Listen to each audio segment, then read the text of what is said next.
오늘 주시는 하나님의 말씀 함께 보겠습니다.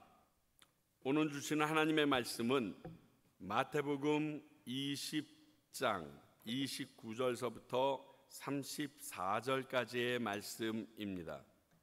마태복음 20장 29절부터 34절까지입니다. 우리 모두 자리에서 일어나서 하나님의 말씀 듣도록 합니다. 받들어 읽겠습니다. 하나님의 말씀 들으시기 바랍니다. 그들이 여리고에서 떠나갈 때에 큰 무리가 예수를 따르더라. 맹인 두 사람이 길가에 앉았다가 예수께서 지나가신다 함을 듣고 소리질러 이르되 주여 우리를 불쌍히 여기소서 다윗의 자손이여 하니 무리가 꾸짖어 잠잠하라 하되 더욱 소리질러 이르되 주여 우리를 불쌍히 여기소서 다윗의 자손이여 하는지라. 예수께서 머물러 서서 그들을 불러 이르시되 너희에게 무엇을 하여 주기를 원하느냐. 이르되 주여 우리의 눈뜨기를 원하나이다.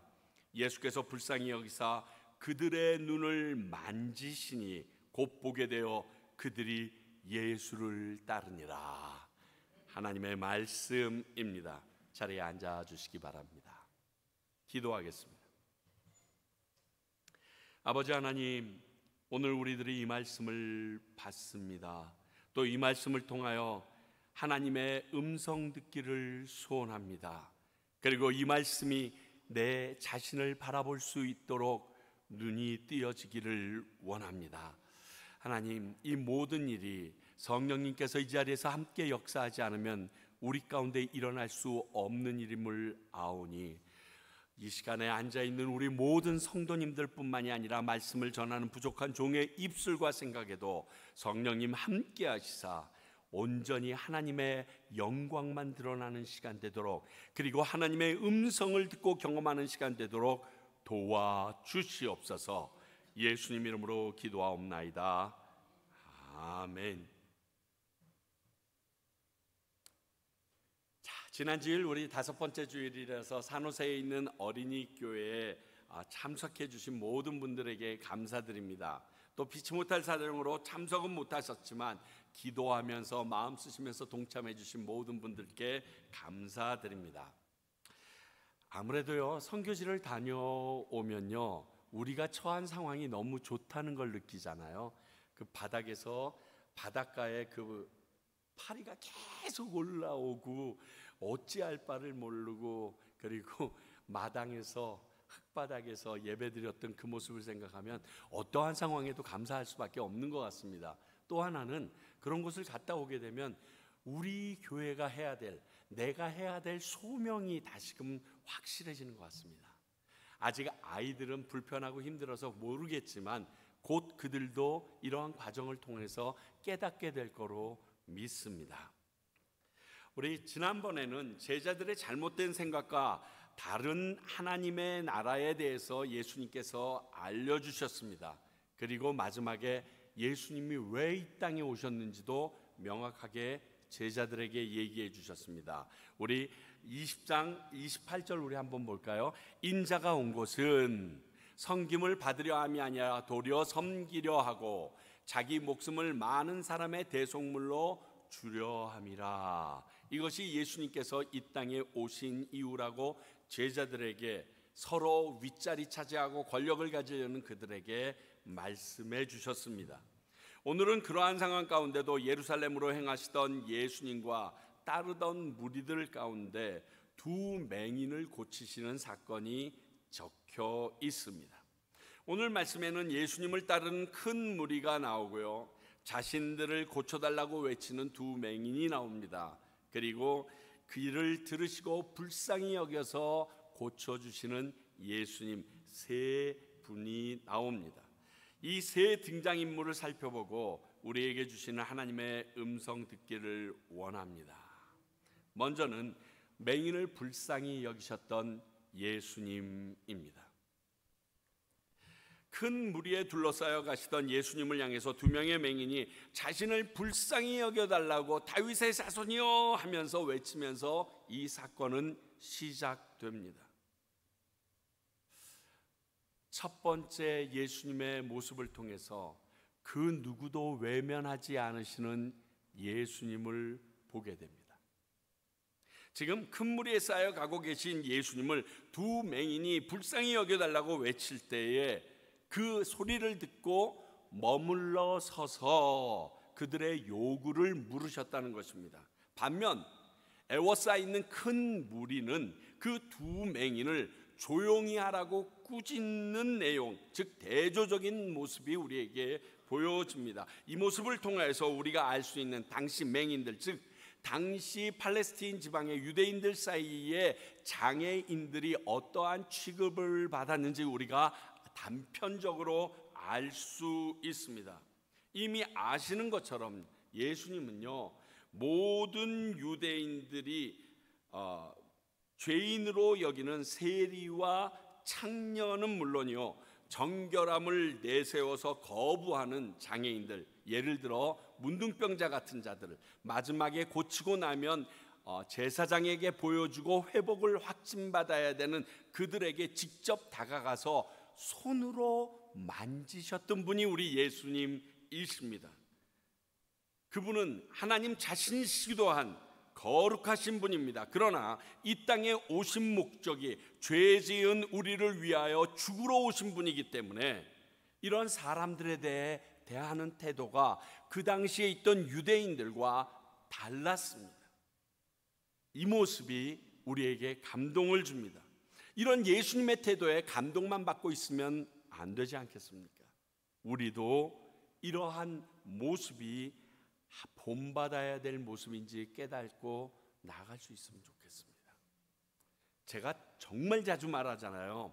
우리 과테말라 지역에서 왕따 당하고 그리고 인정받지 못하고 그리고 손가락질하는 사람이 우리 교회에 왔을 때 끌어안을 수 있어야 됩니다. 그렇게 얘기하는데 사실 오면 저도 할 수 있을지 모르겠습니다.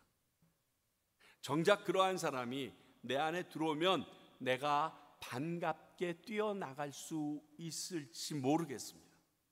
근데 오늘 예수님의 모습을 보면 모든 무리가 잠잠히 있으라고 죄인 취급하는 이 장애인들을 가까이 다가가서 손으로 만지고 고쳐주셨던 그 모습을 봅니다. 우리도 그 모습을 따라가야 한다는 사실입니다. 우리 교회에서는, 아니 우리 성도님 한 분 한 분이 외면하는 대상이 없었으면 좋겠습니다. 쉽지 않은 일입니다. 도전합니다. 그게 예수님이 우리에게 바라시는 오늘 이 말씀을 통해 첫 번째 주시는 모습입니다. 또 이 맹인들을 통하여서 확실한 것은 이 두 맹인이 예수님을 만나서 눈을 뜨게 됐다는 사실입니다. 그렇죠? 너무 명확해요. 단순한 사건으로 볼 수 있지만 당시 유대인들의 입장에서는 이게 굉장히 또 다른 측면의 사건입니다. 눈만 뜨었다는 것이 아닙니다. 자, 율법에는요, 장애를 가진 사람은 성전에 들어갈 수 없습니다. 그러면 성전에 들어갈 수 없다는 이 말은 하나님께 예배드릴 수 없다라는 말입니다. 당시의 상황으로 보면, 지금은 얘기가 다르지만 예수님을 만나 눈을 뜨게 된 이들은 이제 예배를 드릴 수 있도록 그 앞에 장애물이 사라져버린 겁니다. 다시 말해서 하나님과의 만남이 이루어진 것입니다. 회복이 이루어진 것입니다. 넓게 보면 단순히 맹인이 눈을 뜬 것만이 아니라 하나님과의 관계가 회복된 것으로 볼 수 있는 게 오늘 이 사건입니다. 우리 요한복음에서 봤듯이 40년 동안 성전 미문에 앉았던 그 사람이 걷게 되면서 성전 안에 들어가서 먼저 하나님을 만나길 원했고 그분을 찬양했던 것처럼 이제 이 맹인들도 하나님 앞에 나아가 찬양하고 예배드릴 수 있는 길이 열리게 된 것입니다. 그래서 예수님을 향하여서 우리가 화목제물로 오셨다라고 얘기하는 것이 바로 이 이유 때문에 그렇습니다. 죄의 담이 갈라지고 하나님과 죄인인 인간 사이에 다리 역할을 하셨기에 화목제물이라고 말할 수 있는 것입니다. 그렇습니다. 우리 예수님은 이렇게 우리의 영과 육의 필요를 채우시는 그러한 분이십니다. 채워주십니다. 말만 하는 것이 아니라 회복시켜 주십니다. 야고보서 2장 15절 16절 볼까요? 만일 형제나 자매가 헐벗고 일용할 양식이 없는데 너희 중에 누구든지 그에게 이르되 평안히 가라, 덥게 하라, 배부르게 하라 하며 그 몸에 쓸 것을 주지 아니하면 무슨 유익이 있으리요? 사랑하는 성도 여러분, 가난은 나라님도 구제할 수 없다라는 말이 있습니다. 그 말은 그들의 탓이든 제도의 문제든지 항상 가난한 사람은 우리 주변에 있다는 말입니다. 그래서 아무리 도와도 끝이 없다라는 의미가 되기도 합니다. 그런데 이웃은 가난을 구제할 수 있다라면 믿으시겠습니까? 나라님은 못합니다. 제도적으로는 못합니다. 그런데 이웃은 구할 수 있습니다. 역사상 딱 한 번 이런 모습이 성경에 비춰졌습니다. 그게 초대교회의 유무상통의 역사입니다. 그때 유무상통을 하게 된 이유를 이렇게 말합니다. 제 것을 제 것이라고 여기지 아니하고, 내 것을 내 것이라고 여기지 아니하고 다 팔아 나누어 줍니다. 이게 너무 좋아 보여서 시작된 게 공산당입니다. 근데 안 됩니다. 거기에도 하이라키처럼 제도가 생겨 있습니다. 그런데 하나님께서 보여주셨습니다. 초대교회의 모습을 통하여 가능하다고. 오늘 예수님처럼 맹인의 눈을 뜨게 하거나 안진뱅이를 일으킬 수는 없습니다. 그러나 그들에게 사랑으로 다가가서 내 형편껏 나눔을 베풀 수는 있습니다. 내가 할 수 있는 한도 내에서 최선을 다하면 됩니다. 왜냐고요? 하나님이 원하시는 일이기 때문에. 율법 중에 가장 큰 게 무엇이라고요? 하나님을 내 몸과 같이 사랑하라. 그리고 또 동일한 수준에 놓은 것이 내 이웃을 내 몸과 같이 사랑하라고 했기 때문에 그렇습니다. 예수님은 자신에게 나오는 사람들을 그냥 보내신 적이 없으십니다. 그분 상황 안에서 그 문제를 해결해 주시곤 했습니다. 우리도 오늘 두 맹인처럼 예수님 앞에 나와 나의 문제를 해결받을 수 있기를 바랍니다. 또 뿐만이 아니라 나에게 구하는 자들이 있으면 이웃들에게 나눔을 실천해서 하나님의 뜻을 이루어내기를 원합니다. 누구처럼? 예수님처럼. 두 번째, 간절히 외치는 두 맹인의 모습이 나옵니다. 이 두 사람이 언제부터 맹인이 되었는지 성경은 기록하고 있지 않습니다. 당시 팔레스티나 땅을 보게 되면 그 광야가 주변에 있기 때문에 이 모래바람이 심했던 것 같습니다. 그래서 이 모래바람으로 인하여 눈 안질 환자나 눈병 환자, 그리고 제때 손보지 못해서 후천적으로 장님이 된 사람이 참 많다라고 기록하고 있습니다. 아마 그들 중에 하나였다라면 나면서부터인지 중간에 이러한 질병으로 인하여인지 우리가 정확히 알 수는 없습니다. 그러나 우리가 알 수 있는 것은요, 예수님에 대해서 듣기만 하고 믿음으로 지금 예수님 앞에 나아가고 있는 사람이라는 건 확실합니다. 왜냐하면요, 예수님을 한 번도 못 봤을 것이고요, 예수님이 기적 베푸시는 것도 한 번도 못 봤을 거예요. 그건 확실하잖아요. 근데 예수님의 소문만 들었는데 오늘 이렇게 큰 소리로 예수님에게 외치고 있습니다. 그런 그들이 지나가신다는 소리만 듣고 소리칩니다. 야, 소문으로 들었던 그 예수님이 오신데, 야, 우리의 유일한 소망이야. 이분이 아니면 불가능해. 여러분, 구약시대에 단 한 번도 일어나지 않았던 기적이 뭔지 아십니까? 성경상에 맹인이 눈을 뜬 사건이 있지 않았습니다. 또 재밌는 게 뭔지 아세요? 절름발이가 일어났던 사건이 성경에 한 번도 안 일어납니다. 구약 성경에. 그런데 이들이 그 예수님에 대해서 또 무엇이라고 생각하냐? 지금 부르기를 뭐라고 얘기합니까? 다윗의 자손이여. 이 말은 당신이 오신다고 약속했던 메시아임을 우리는 믿습니다. 구약시대에 한 번도 일어나지 않았지만 소문을 들으니까 장님이 눈을 뜬다고 들었습니다. 절름발이가 일어난다라고 들었습니다. 그렇다면 우리가 아는 지식의 유대인들로서 내 눈을 뜨게 하실 메시아가 당신입니다. 아니, 이렇게 얘기했을 거예요. 당신이어야 합니다. 그래야 내 눈이 뜨니까. 지금 그 마음으로 외치고 있는 게 이 맹인들의 고백입니다. 당시 유대인들은 메시아를 너무너무 갈망했어요. 왜죠? 로마의 지금 폭정 속에 있습니다. 그 억압 속에 있을 수 없어서 자유하고 싶어 죽겠는데, 그 자유함으로 기다리던 이 메시아가 오면 어떤 일이 일어나는가 그들은 굉장히 상세히 알고 있었습니다. 기대하고 있었습니다. 그 예가 뭐냐면, 예수님께서 정말 오실 메시아인지 헷갈려가지고 세례요한이 감옥에서 제자들을 보냅니다. 오실 그분이 당신이십니까? 라고 물었을 때 이사야서 42장의 말씀을 통해서 오는 종 메시아가 오면 어떤 일이 일어나는지 써여 있는데, 예수님이 이렇게 얘기하죠. 맹인이 보며 못 걷는 사람이 걸으며 나병 환자가 깨끗함을 받으며 못 듣는 자가 들으며 죽은 자가 살아나며 가난한 자에게 복음이 전파된다 하라. 이렇게 얘기해서 제자들을 다시 세례요한에게 보내십니다. 왜? 이 일이 일어나면 오실 메시아의 증거이기 때문입니다. 이것을 당시 유대인들은 다 알고 있었어요.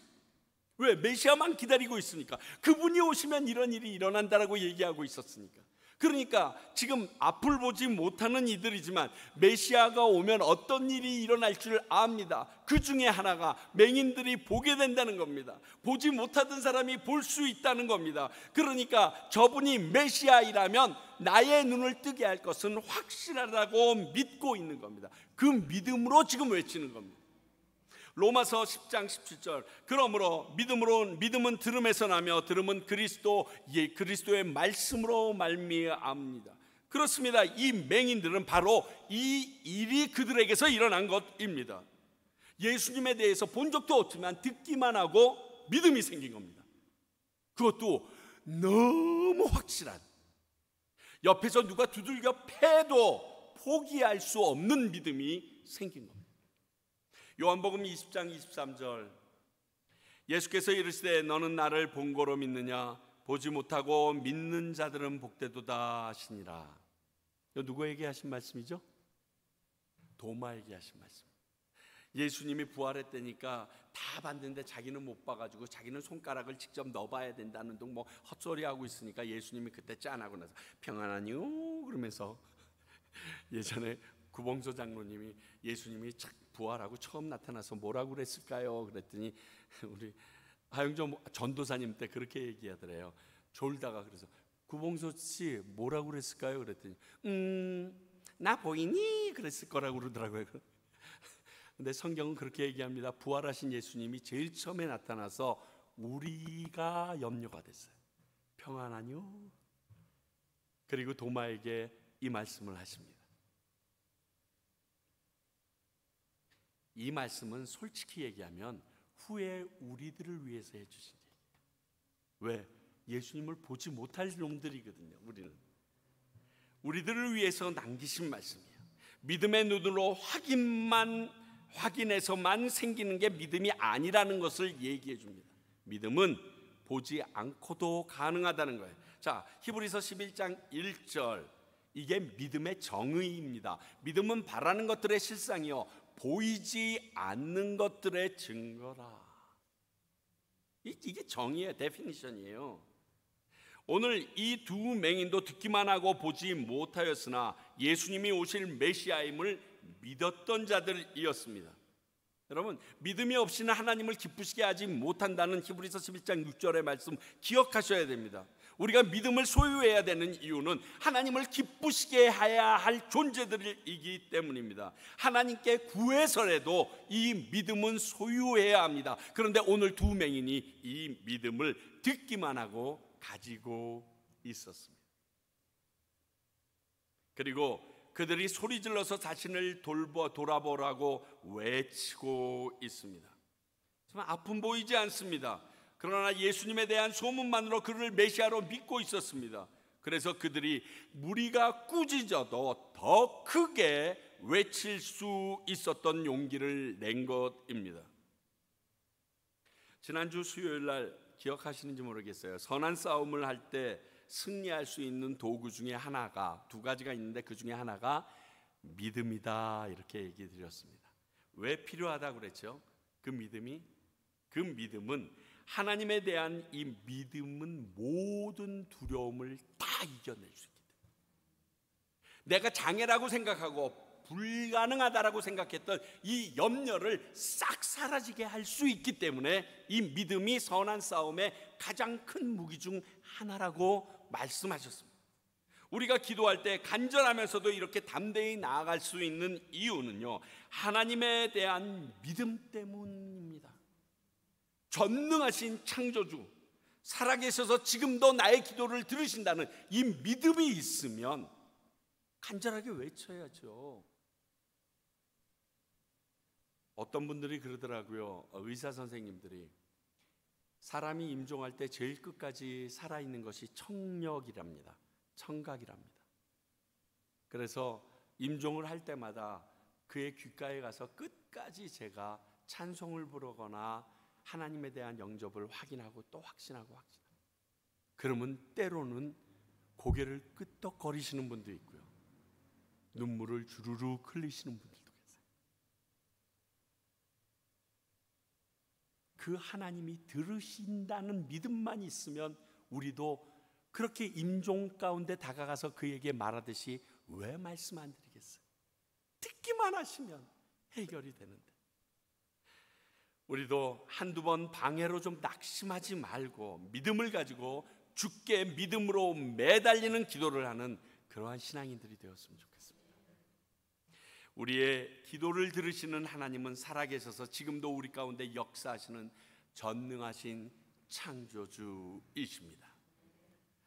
이렇게 육적인 눈을 뜨게 하시지만 우리의 영적인 눈도 뜨길 원한다면 우리 예수님 만나야 합니다. 예수님께 나아가야 합니다. 오늘 두 맹인인 눈을 뜨고 제일 먼저 누구를 봤을까요? 눈을 싹 만지고서 딱 놓는 순간 그 눈앞에 누가 제일 먼저 보였을까요? 예수님이 제일 먼저 보이지 않았을까요? 여러분, 예수님이 제일 먼저 보이지 않아서 우리가 이 땅을 살면서 얼마나 많은 죄를 짓고 삽니까? 페니 크로스비라는 작사가가 있습니다. 약 12,000곡의 가사를 썼습니다. 태어나서 의사의 잘못으로 태어나서 6주 만에 장님이 돼버립니다. 90세가 넘도록 그가 살면서 그 의사를 한 번도 원망한 적이 없답니다. 그 이후에 의술이 발달돼서 그의 눈을 고쳐주고자 많은 의사가 같이 다가왔습니다. 여러분들이 잘 알고 있는 예수 나를 위하여, 예수는 나의 영원하신 게 예수 사랑하시면 다 이분이 작사한 거예요. 그러니 얼마나 많은 사람들이 그분을 고쳐주려고 하겠어요. 근데 그분이 노하셨습니다. 노하신 이유 중에 가장 큰 게 뭔지 아세요? 제가 눈을 뜨는 순간, 내가 보게 되는 순간 제일 처음 예수님을 보고 싶어요. 내가 여기서 죽을 때는 아무것도 못 보고 죽겠지만 하나님의 나라에 가서 내가 눈을 뜨는 그 순간 내 눈을 뜨게 하신 예수님을 제일 먼저 보고 싶기 때문에 다른 거 보고 싶지 않아요. 이게 고백이에요. 오늘 이 맹인들은요, 본인이 원치도 않았지만 눈을 뜨는 순간 제일 먼저 눈에 들어온 게 예수 그리스도십니다. 이런 복이 어디 있어요?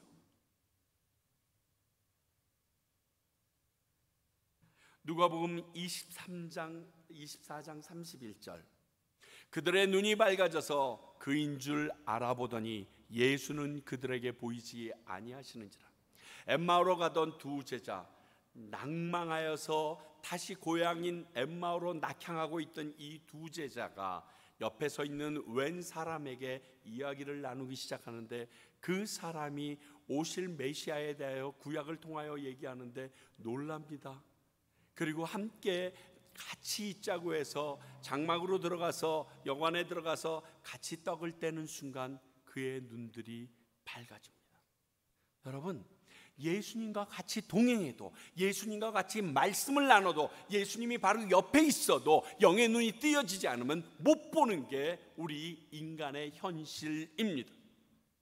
이런 일은요, 구약에도 있습니다. 자, 엘리사가 있는데, 엘리사라는 사람이 하나님이 모든 것을 알게 하시기 때문에 아람 군대가 이스라엘을 쳐들어갈 때마다 매번 실패하는 거예요. 근데 신하 중에 한 사람이 얘기합니다. 그거 하나님의 사람 엘리사 때문인데, 그 사람은 왕의, 그러니까 베나닷, 즉 아람 나라의 왕이 지금 잠잘 때 어떠한 일을 하는지도 다 알고 계십니다. 그러므로 이스라엘을 치려면 엘리사부터 쳐야 됩니다. 그 말을 듣고 엘리사를 잡기 위하여 도단 성읍을 아람 군대가 완전히 에워쌉니다. 아침에 일어났던 엘리사의 사환이, 아마 그때는 이미 게하시가 아니겠죠. 이 앞에 5장에서 문둥병을 얻었을 테니까. 하여튼 그 엘리사의 사환이 그걸 보고 놀라서 들어갑니다. 선생님 어떡합니까? 너무 많은 군대가 우리를 잡으러 왔습니다. 그랬더니 아니야, 걱정하지 마. 그런데 너무 안절부절하니까 열왕기하 6장 17절에 기도하여 이르되 여호와여 원하건대 그의 눈을 열어서 보게 하옵소서 하니 여호와께서 그 청년의 눈을 여심해 그가 보니 불말과 불병거가 산에 가득하여 엘리사를 둘렀더라. 여러분, 이럴 때 기분이 어떨까요? 막 두려워 떨고 있는데 눈을 딱 뜨는 순간 그 수많은 하나님의 군대가 에워싸서 있어요. 예전에 베어라는 영화가 있었습니다. 1입니다. 베어 2까지 나오는데, 그 베어 1이라는 영화를 보게 되면 이 큰 곰이 엄마가 새끼를 데리고 다니다가 어머니가 꿀을 따다가 위에서 돌이 떨어져서 죽습니다. 그래서 조그만 새끼 그 곰 한 마리가 움직이는 것을 다큐멘터리처럼 찍은 내용입니다. 근데 이 조그만 곰 한 마리가 막 뛰어다니다가 치타, 표범을 만납니다. 잡으려고 눈앞에 딱 서 있는데 이 곰이 얼마나 귀여울게, 막 뛰어다니다가 더 이상 갈 곳이 없는 거예요. 절벽에서. 그러니까 뒤로 확 돌아서 그 조그만 곰이 왕 하고 소리를 지릅니다. 그랬더니 맨 처음에 그 표범이 우습게 봅니다. 그런데 다시 왕 하니까 표범이 갑자기 뒷걸음질 치기 시작합니다. 그리고 다시 한번 기분 좋으니까 확 또 합니다. 그러니까 표범이 놀라서 뒤로 놀라서 도망갑니다. 그러니까 너무 좋아가지고 곰이 쓱 뒤를 돌아보니까 자기랑 같은 종류의 어마큰 아버지 불곰이 뒤에서 딱 이렇게 하고 있는 거예요. 그러니까 그 아버지를 보고 지금 도망가는데 자기는 자기인 줄 알고 계속 이렇게. 그걸 보면서 제가 이걸 느꼈어요. 우리의 눈이 멀어서 못 보는 거예요. 우리의 눈이 띄어지면요, 영적인 눈이 띄어지면요, 제일 중요한 것은 두려움이 사라져요. 우리가 영적 신앙생활을 할 때, 신앙인으로 세상을 살아갈 때 이러한 일이 너무 많아요. 그러므로 영의 눈이 띄어지는 것이 우리의 신앙생활에 너무너무 중요한 사실입니다. 그러므로 예수님께 나아갔던 그 사람들이 눈을 뜨자마자 예수님을 발견하고 예수님을 따라가기 시작했던 것처럼 우리의 영의 눈도 띄어지기 원한다면 예수님을 따라갈 수 있어야 합니다. 예수님에게 나아갈 수 있어야 하는 것입니다.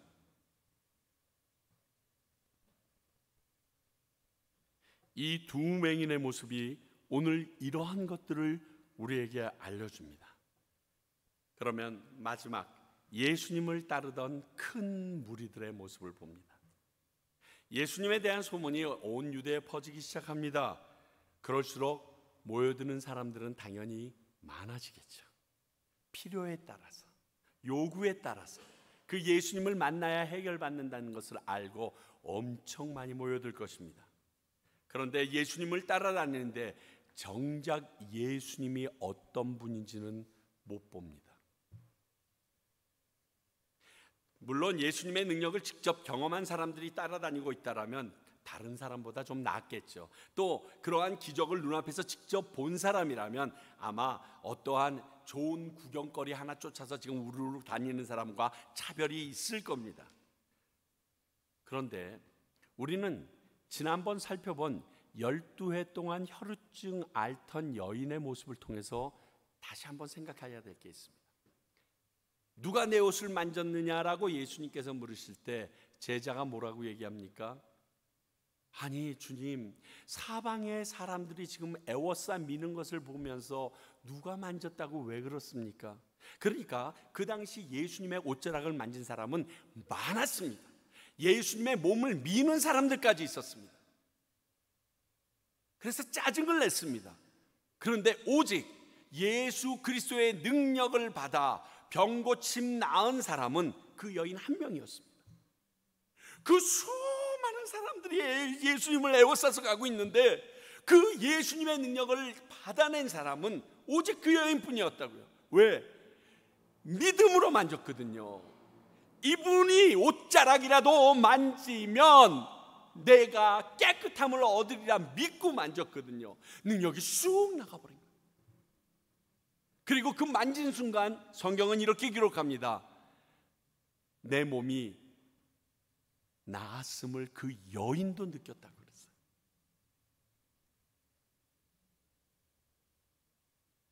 예수님에 대한 믿음이 없이 따르는 사람들에게는 안타깝지만 그런 사람에게는 예수님의 능력 맛볼 수도 없다는 겁니다.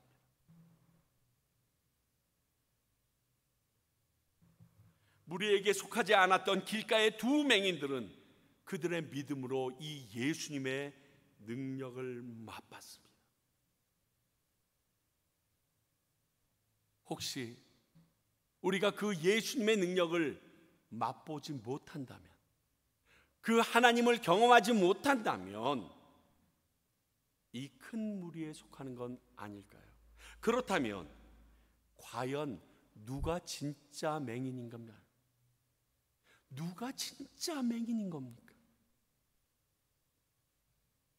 또 이 무리들은요, 도리어 예수님께 믿음으로 다가오는 사람들을 지금 막아서고 있습니다. 정말 안타까운 것은 자기가 모르면 자기나 당하지 왜 나오는 사람까지 방해하냐고요. 이것 때문에 바리새인과 서기관들에 대해서 예수님이 아주 심하게 hir난하셨습니다. 아니 자기 혼자나 들어가서 연자맷돌 메고 죽으면 되지 왜 주님 앞에 나오는 놈들까지도 막느냐고 막 그렇게 야단치신 게 예수님이십니다. 여러분 책 한 권 읽은 사람이 제일 무섭다는 말 아시죠? 이게 무슨 뜻인지 아실 겁니다. 나는 그거밖에 몰라. 이게 전부 다야. 그러므로 다른 얘기해도 전혀 난 상관이 없어. 뭐 이렇게 얘기하는 사람들 정말 무섭습니다. 예수님을 믿고 싶고 말씀을 알고 싶어하는 사람들이 혹시 믿는 우리들이나 지금 교회의 모습들을 보면서 다가오지 못하고 있는 것은 아닐까요?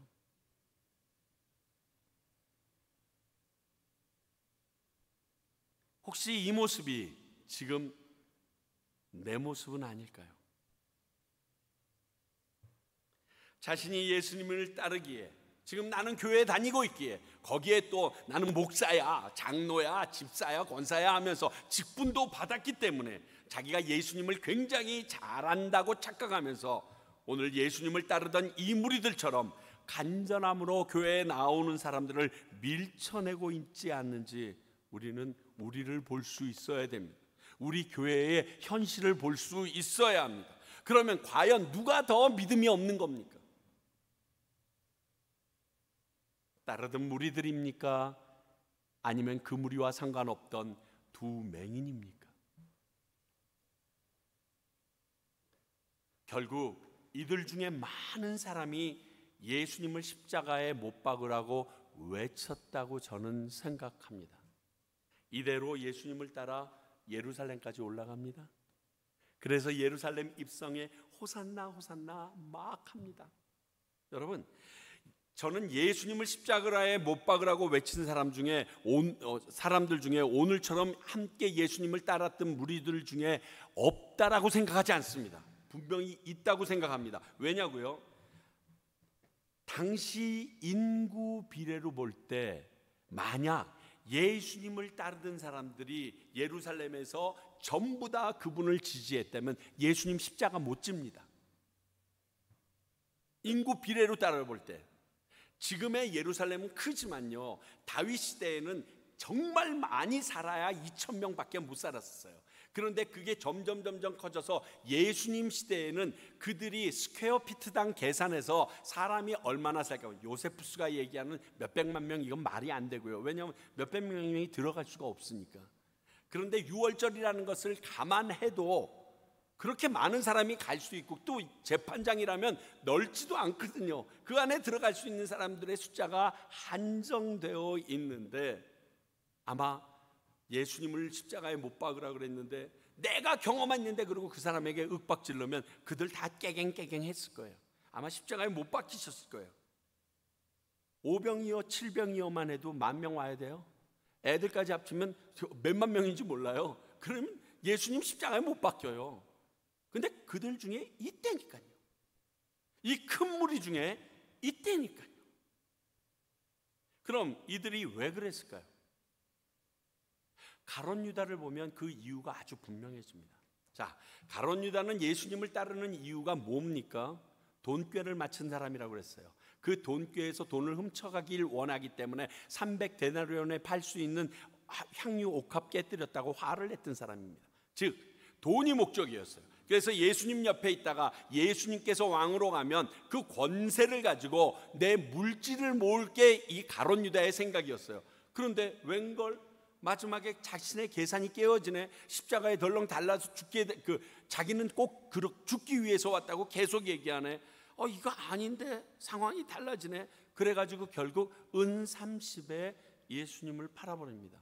여러분, 요셉 시대에는 은 20개가 노예 1명의 값이었습니다. 예수님 시대에는 은 30개가 노예 1명의 값입니다. 내 선생이 내 욕심을 채워주지 못하는 순간 노예가 됩니다. 나의 선생이 나의 노예로 둔갑해버리는 순간이에요.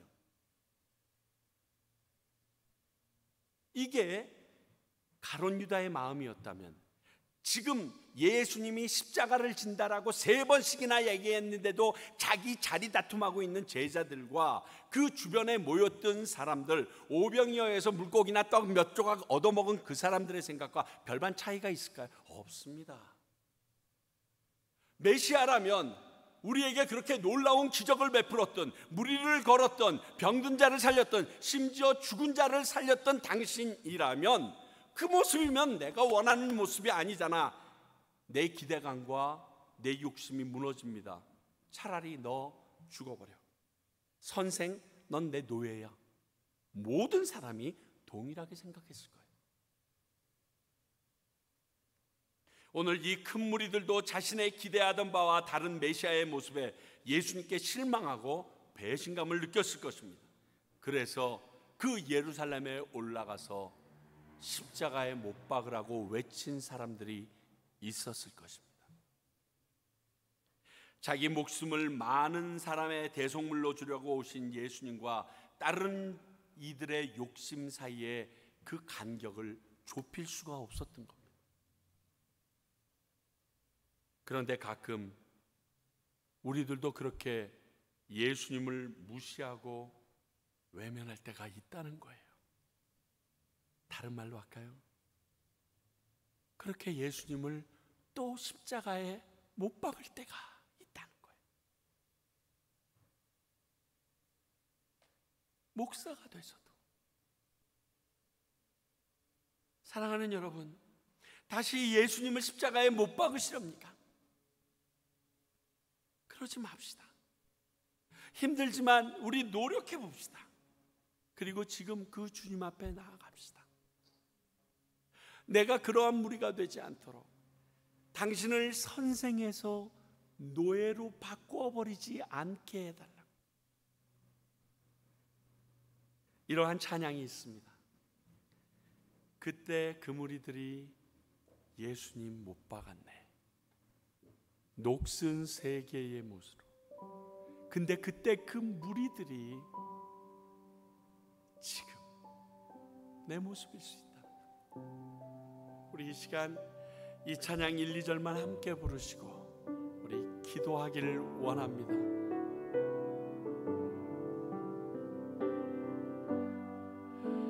그때 그 무리들이 예수님 못 박았네. 녹슨 세계의 그 못으로 망치 소리 내 맘을 울리면서 들렸네. 그 피로 내 죄 씻었네. 주여 저들의 죄를 용서하여 주소서. 주님 눈물로 기도했네.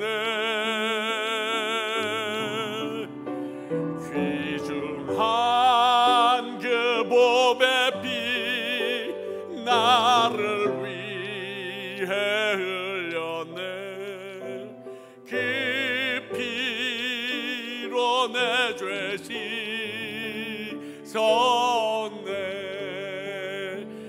우리 다 기도합니다. 하나님, 내가 그 무리들과 같지 않게 하여 달라고. 차라리 앞을 못 보지만 믿음을 가진 맹인들의 삶이 되게 해달라고 기도하며 나갑니다. 주님, 그렇습니다. 우리들의 부족함을 우리가 봅니다. 그리고 그 가운데 하나님께서 역사하심을 믿고 나아갑니다. 아버지, 이 시간 우리에게 역사하시고 말씀하여 주시옵소서. 그 하나님을 경험하게 하여 주시옵소서. 우리로 하여금 그 무리에 속하여 있는 우리의 모습을 발견하게 하여 주시옵소서. 그리고 예수 그리스도를 못 박으라고 하는 그 무리가 되지 않도록 내 삶을 통하여 그 모든 것을 내어놓게 하여 주시옵소서. 교만하지 말게 하시고 자만하지 말게 하시며 하나님의 은혜가 없이는, 예수 그리스도의 피값이 없이는 이 땅에 설 수 없는 우리들임을 깨달아 알게 하여 주시옵소서. 아버지 하나님, 그렇습니다. 우리가 그런 사람들입니다. 그런 무리들임을 고백합니다. 그러나 더 이상 그 자리에 서 있지 않기를 원합니다. 우리들을 만져주시고 우리 가운데 놀라운 변화가 일어나게 하시사 그들을 바라보며, 그리고 주님만을 바라보며 나아가는 주의 백성들 되게 하옵소서. 더 이상 예수님을 십자가에 못 박는 그러한 행위가 우리 안에서 일어나지 않도록 파수꾼을 세워주시고 붙들어 주시옵소서. 예수님 이름으로 간절히 기도하옵나이다. 아멘.